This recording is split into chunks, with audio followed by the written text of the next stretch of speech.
দেখেছি যে আমরা শিক্ষা ব্যবস্থার জন্য আমরা যাই বলি না কেন আমাদের কথা শুনছে না। বর্তমান স্বৈরাচারী এই সরকার পতিত হইল, এই সরকার এই শিক্ষা ব্যবস্থাকে একেবারে ধ্বংস করে দিয়েছে, পৌরাণিক শিক্ষাকে ধ্বংস করে দিয়েছে, মাদ্রাসার শিক্ষাকে ধ্বংস করে দিয়েছে। গোটা দেশকে সেকুলার পদ্ধতিতে একটা সেকুলার রাষ্ট্রে পরিণত করার জন্য তারা ষড়যন্ত্র করেছে। আমরা এই ষড়যন্ত্র রুখে দিতে চাই।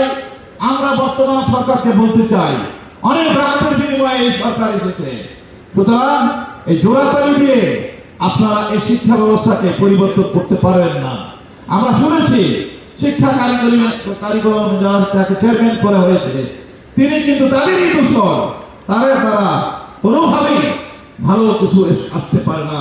আমরা অবিলম্বে শিক্ষা কারিগরি যাকে চেয়ারম্যান করা হয়েছে তাকে প্রত্যাহার করার জন্য সরকার কাছে অনুরোধ জানাচ্ছি। অবিলম্বে